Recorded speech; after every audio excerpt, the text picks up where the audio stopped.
नमस्कार, मैं हूं आलोक मेहता। एडिटर्स आई में आपका स्वागत है। हमारा अनुरोध है कि आप एडिटर्स आई देखें, लाइक करें, सब्सक्राइब करें, मित्रों को, ग्रुप्स को फॉरवर्ड करें और आपकी कोई राय हो तो अवश्य अवगत कराएं। मित्रों को फॉरवर्ड करें तो उनसे भी आग्रह करें कि वे भी सब्सक्राइब करें, ताकि अधिकाधिक दर्शकों तक हमारी बात नियमित रूप से पहुंचे और उनकी राय, उनके कमेंट्स भी हमको मिल सके। राजनीति से हटकर एक बहुत गंभीर मुद्दा, भारत में स्वास्थ्य सेवाओं के सुधार के लिए हाल के वर्षों में बड़े प्रयास हो रहे हैं, लेकिन दवाई के नाम पर जो जहर दे वो हत्या के आरोपी ही माने जाएंगे। आप देखिए, मासूम बच्चों को, 14 से अधिक बच्चों की मृत्यु की तो सूचना आ चुकी है। कफ सिरप, मेरा भी गला इस समय कमजोर है थोड़ा, कफ सिरप हम लोग तो फिर भी समझदारी से कोई दवाई ले सकते हैं, आयुर्वेद को लीजिए, होम्योपैथी लीजिए, एलोपैथी लीजिए, लेकिन देश भर में मध्य प्रदेश, राजस्थान, गुजरात या और भी सभी राज्यों में आप देखिए, लेकिन कुछ घटनाएं हुई हैं जो मध्य प्रदेश में हुई, बहुत ही दर्दनाक घटना है। और किसने बनाया? तमिलनाडु की कंपनी ने। गुजरात की भी 2 फर्मों को भी प्रतिबंधित करने की कहा गया है। इसी तरह तमिलनाडु की कंपनी का तो विस्तार काफी बड़ी कंपनी होने के नाते हमें इसलिए नहीं, कोई कंपनी हो, लेकिन ऐसी जो कई बड़े पैमाने पर कमाई करती रही है और पूरे देश में डॉक्टर उसको प्रिस्क्राइब करते रहे। अब ये नहीं बताएगा उसकी सफाई है कि साहब 2 साल के बच्चों से कम को दिया जाए ना दिया जाए। आप जानते हैं भारत इतना विशाल देश है जहां बगैर प्रिस्क्रिप्शन कहा बार बार जाता है, सूचना दी जाती है कि भाई डॉक्टर का लिखे हुए पर लाएंगे या अधिकृत डॉक्टर से लाएंगे, लेकिन एक सामान्य केमिस्ट के पास भी जाइए तो कफ सिरप वो खुद भी देता है कि डॉक्टर ने बताया हुआ ये ले जाओ। जो गरीब आदमी है वो जाता है डॉक्टर के पास, फीस देने में वैसे लेता है, या जो डॉक्टर हैं जो पूरा अपरिचित है वो पूरा ठीक से नहीं बताया और बच्चे को है जी वो दे दीजिए। जो भी असावधानी है, लेकिन उससे ज्यादा है कि उसमें जांच के बाद ये पाया गया कि उसमें केमिकल से वो गलत इस्तेमाल किया गया 45% या उससे ज्यादा, या 55%, वो तो अभी और रिपोर्ट सामने आएगी। ये गंभीर अपराध है।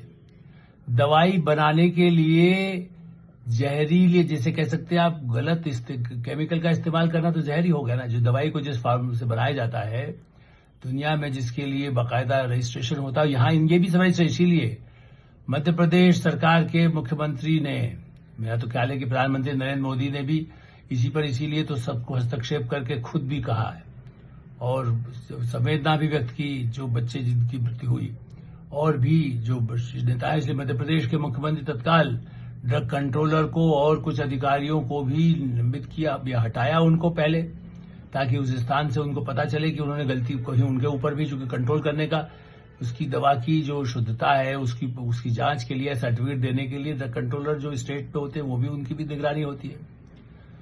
और भी राज्यों में ये बात कही गई है। कोई डॉक्टर कहते हैं कि हम पर क्यों दोषारोपण किया जा रहा है, हमने दवाई दिया जो कंपनी की देती है, कंपनी जाने, कंपनी कहती है डॉक्टर ने दिया, इसको नहीं देना था। लेकिन सबसे बड़ा मुद्दा मेरा यह है कि जहर कैसे, उस पर केमिकल्स मिला, उन पर खाली बैन कर दिया गया।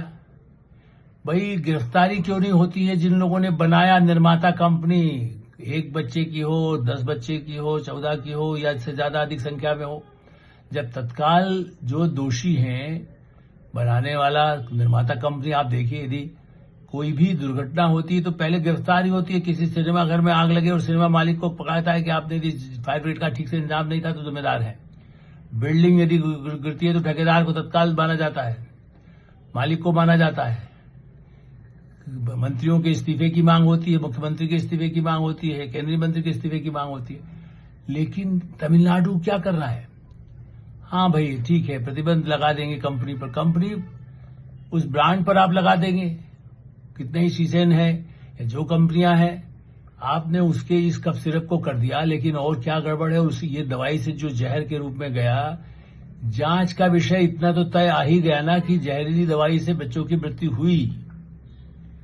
इसके बाद भी क्या उसके लिए जो कल्प्रिट है, हम नहीं कह रहे उनको जमानत तो अदालत दे सकती है चूंकि मामला चलेगा, ये जघन्य अपराध हत्या के प्रकरण से कम नहीं, हत्या के प्रयास से प्रकरण से कम नहीं है। धाराएं तो कानून विशेषज्ञ तय करेंगे, मैं केवल ये नहीं कह रहा हूं। भारत में आप देखिए 2,38,000 करोड़ का फार्मास्यूटिकल्स का बिजनेस है। मतलब ये जो दवाइयां बनती है, एलोपैथिक दवाइयां, 38,000 करोड़ आप सोच लीजिए, बल्कि बताया जा रहा है कि वो उससे भी ज्यादा बढ़ने वाला है। और उसमें विदेशी कंपनियां जो मैंने मल्टीनेशनल कंपनियां हैं उनका भी शेयर 15% से कम नहीं है। वो भी करीब 35,000 करोड़ जो कब आंकड़े सामने आते हैं पिछले वर्ष के हिसाब से। तो ये भारत में बहुत बड़ा उद्योग है। और ठीक है, आवश्यकता है, भारत में सरकारी अस्पतालों में भी दवाई का उपयोग होता है, फार्मास्यूटिकल का होता है, लेकिन और कफ सिरप पे लगभग जो बताया जाता है कि करीब 465 करोड़, 460 कहिए, उससे पहले कुछ बताया गया था कि कुछ 348 से लेके, और एक रेंज होती है कि पिछले साल में इतना हुआ, तो लेकिन मोटे तौर पर 450 करोड़ के करीब कफ सिरप का जो इस तरह के हैं, वो जहरीली वाले नहीं, लेकिन टोटल कफ सिरप का जो बिजनेस है भारत में, उसको बिजनेस बना लिया ना लोगों ने। दवाई को हमारे यहाँ जो धन्वंतरी को याद करते हैं, तो ये समाज के स्वास्थ्य के कल्याण के लिए होता है। लेकिन धन्वंतरी की पूजा दिवाली पर फिर करेंगी जाएगी, घरों में पूजा की जाती है, आयुर्वेद के संस्थानों में की जाती है। डॉक्टर भी मानते ही हैं कि हम इस स्वास्थ्य के हमारे देवता यदि कुछ है तो धन्वंतरी है। लेकिन उस तरह से सेवा जो बनाने वाली कंपनियां, वो क्या लक्ष्मी की पूजा, धन्वंतरी की पूजा नहीं करती है। सरकार नियंत्रण करने की कोशिश केंद्र से कर सकती है, उसके कई नियम कड़े बने हुए हैं, आप और भी बन रहे हैं। भारत सरकार सस्ती दवाई के लिए एक अलग उन्होंने योजना बना रखी है। वो कहते हैं कि आप ये दवाई मत खरीदिए। जो सरकार ने एक अलग सामान्य जन के लिए, और जो ऐसी दवाइयां हैं उनसे कम कीमत पर मिल सके, उसके लिए देश भर में केमिकल मिनिस्ट्री की तरफ से भी वो होता रहा है। जब से प्रधानमंत्री नरेंद्र मोदी आए हैं, उन्होंने बाकायदा एक ऐसी योजना बनाई कि उसका नाम कुछ बदल जाता है, ये सही है, लेकिन उसके अंदर जो केमिकल मिलाया गया है, उसमें जो चीजें मिली है जिसके आधार पर दवाई बनती है, उसमें मुनाफा न हो, तो वो जो 200 रुपए की है, वो पता चला कि वो 40 रुपए में मिल रही है। इतना अंतर है। प्राणघात, जिसको प्राण बचाने वाली ऐसी दवाइयां, या जो दैनंदिन दवाइयों के भी ऐसे जो मूल्य हैं, उसके कम है। अब वो मेरा ये मानना है कि मैं कोई ये नहीं कह रहा कि भारत की कंपनियां जो बना रही है वो सब चूंकि विदेशों में भी जाती है। पहले ऐसी शिकायतें आई थी एक आध बार, तो विदेशों से भी शिकायत आने पर उस पर भी कार्रवाई हुई थी। लेकिन दवा के नाम पर जो जहर बनाया करके विभिन्न राज्यों में बच्चों को पिलाया गया, और हो सकता है बड़ों का पता नहीं चला, उनको कुछ और उसके कोई साइड इफेक्ट्स भी बहुत सारे होते हैं। तो अब ये है कि भारत में आयुर्वेद के आप दवाइयां हैं, मैं नाम क्यों लूं, को मैं प्रचार की बात नहीं कह रहा हूं, लेकिन सीतोफलादी वाले हम कहते हैं शहद के साथ ले रहे हैं, शहद के साथ दवाइयां हैं। कुछ ऐसे ही आयुर्वेद की दवाइयां हैं जो उस तरह के कफ सिरप में नहीं आती, लेकिन उनको या चूर्ण की तरह तो बच्चे नहीं खा सकते हैं, तो उनका सिरप बन जाता है। तो जो केवल अपनी प्राकृतिक साधन है, गर्म पानी या शहद है, यदि इस तरह की चीजों से या सामान्य चीजों से कोई हल्दी से फायदा कर रहा है कि कुछ से कर रहा है, उसका प्रचार प्राकृतिक चिकित्सा का तो है ही भारत में। लेकिन फिलहाल मुद्दा ये है कि जो कंपनियां, दूसरा मेरा कहना है कि भारत में ये जो उनकी जांच पड़ताल के लिए जो कमेटी है, जैसे अब स्वास्थ्य के लिए भी जरूरी नहीं है कि वो जो दवाई पी रहा है उसके साथ कुछ खा लिया वो मिलावटी यदि है, तो उसके लिए भी बड़े पैमाने पर जागरूकता, केवल प्रचार नहीं, जिसको कह सकते हैं कड़े कानूनों से उन पर नियंत्रण, उसके लिए मशीनें नहीं है। ये सब जांच पड़ताल के नगर निगम है या दवाई के लिए कुछ है, केमिस्ट के यहाँ भी उतने प्रशिक्षित लोग हैं कि नहीं है, इन सब जांच के लिए पर्याप्त, मैं तो ऐसा मानता हूं, मशीनरी का भी कमी है। और इसीलिए केंद्रीय स्वास्थ्य मंत्रालय हो या सरकारों के हो, देखिए अभी तो एक से बड़ी दुर्घटना हो, सवाई मानसिंह अस्पताल जयपुर का बहुत बड़ा प्रतिष्ठित सरकारी अस्पताल रहा है, वहां आग लगने से कितने लोग मर गए, 7-8 लोग तो इस तरह से तो बड़ी मुश्किल कुछ बच गए, और वो भी आईसीयू जैसी उस जगह में। मेरा ऐसा मानना है कि ये असावधानियां, और उस मामला अलग है, लेकिन दवाई वाला मामला ऐसा है जिसपे पता नहीं चलता, बच्चों की जान गई है। तो भारत में इसे उद्योग न मान करके इसके ऊपर और भी ऐसा अंकुश हो, जो सस्ती दवाएं, अच्छी दवाई मिल सकती हैं, डॉक्टरों को भी उसके लिए सुनिश्चित किया जाए, उनको जानकारी दी जाए, उनको प्रशिक्षित किया जाए कि भाई आप बच्चों को क्या देंगे। केमिस्ट को हमारे यहाँ करोड़ों, जो बिजनेस मैंने बताया 2 लाख करोड़ का है, तो केमिस्ट के थ्रू दुकानें जाती है दवाइयां, या विदेश जाती है एक्सपोर्ट, उसकी अलग चीज बात है। मैं फिलहाल उन पर ध्यान दिला रहा हूं जो इस तरह की दवाइयां बनाते हैं। और ये भारत है जहां पर तत्काल नियंत्रण के लिए मोहन यादव कुछ करेंगे, भजन लाल शर्मा राजस्थान में कुछ करेंगे, कोई तमिलनाडु की सरकार में स्टालिन को कहा जाएगा, वो या उनके कुछ करेंगे, केंद्रीय स्वास्थ्य मंत्रालय करेगा, या उस जांच के लिए जो भी ड्रग कंट्रोलर्स की जो नियंत्रण में है वो लोग करेंगे। लेकिन एक तरफ भारत में, लेकिन दूसरे देश में क्या हो रहा है, अमेरिका जैसे में ट्रंप का, मैं फिर भी इसलिए आज फिर याद दिलाना चाहूंगा।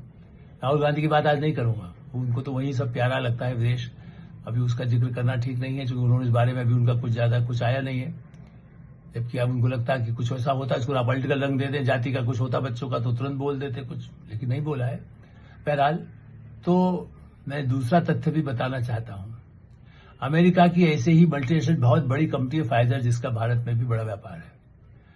फाइजर कंपनी के प्रमुख चेयरमैन और उसके साथ ओल में, माने राष्ट्रपति के ही कार्यालय में बाकायदा, और खुद ट्रंप साहब उस चेयरमैन और स्वास्थ्य मंत्री उनका ऐसे खड़ा हुआ था जैसे कोई अर्दली खड़ा हुआ है, उसको किनारे कर दिया गया। और उसने अपना कहा है कि हम दवाई लोगों को देंगे, सस्ती दवाई देंगे।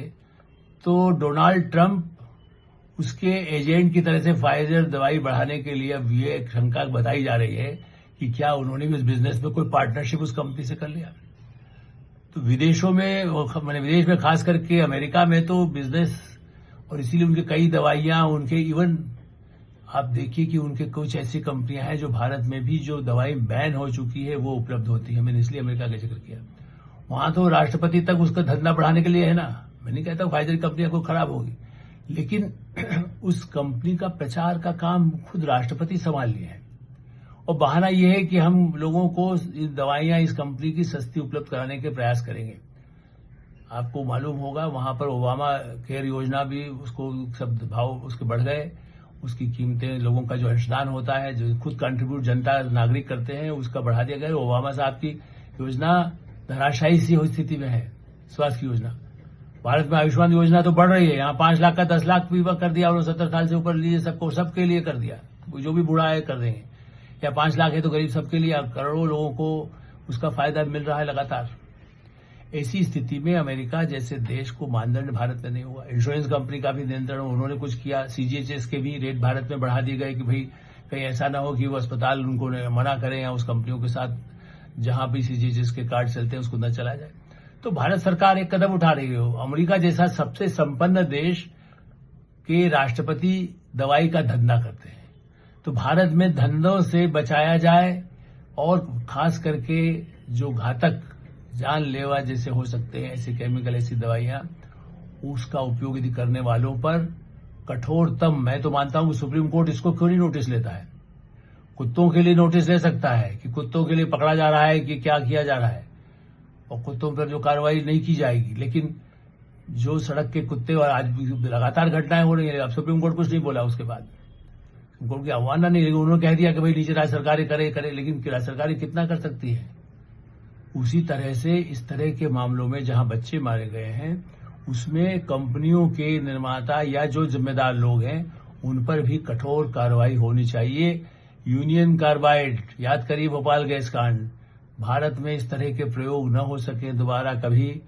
दवाई के नाम पर जो जहर देते हैं, अरे आप पैर के जो जोड़ने वाले हैं, जो आपके हिप्स जोड़ने वाले जिसको कहते हैं ना आप, जिसके लिए आर्थोपेडिक कई सर्जरी जब होती है, उसमें विदेशी कुछ सामान जब नकली पाया, मैंने ठीक नहीं पाया गया था, तो करोड़ रुपए उनमें से 1-1 करोड़ जिन्हें देना था उनको सिर्फ 25 लाख अब तक दिए गए हैं। केस चल रहा है, अदालत चलाएगी, विदेशों में दे दिए गए। आपने गलत के जो वहां से भेजा, जो लगाया जाता है, उस पर भारत में भी केस हुआ, उसका अभी तक भुगतान पूरा नहीं हुआ है। विदेशों में तो उससे 10 गुना ज्यादा हो चुका है। यहां तो एक जैसे होता है, जैसे यूनियन कार्बाइड भोपाल गैस कांड में थोड़ा सा पकड़ा दिया गया था, ऐसा ही है। तो विदेशी कंपनियों से बचें, स्वदेशी और जो जन सुरक्षा, जन आरोग्य, जिस तरह की योजनाएं भारत सरकार की हैं, जिनकी दवाइयां सस्ते में उपलब्ध हैं, उसको भी अच्छी उस पर दवाई हो, वो सही लोगों तक पहुंच सके, उसमें समाज, सरकार, राज्य सरकारें, स्थानीय प्रशासन, नगर निगम, पंचायतों तक जागरूकता और सहयोग की आवश्यकता होगी। ये भी एक सकारात्मक बात है। इस पर हम सब का ध्यान होना है, आवश्यक है, और इसी से ही हम भविष्य में बच्चों की जान, बड़ों की जान, बुजुर्गों की जान बचाने में कुछ सहयोग कर सकेंगे। HSI में हम ये विराम देते हैं। आप HSI देखते रहें, लाइक करें, सब्सक्राइब करें, मित्रों को, ग्रुप्स को फॉरवर्ड करें और आपकी कोई राय हो तो अवश्य अवगत कराएं।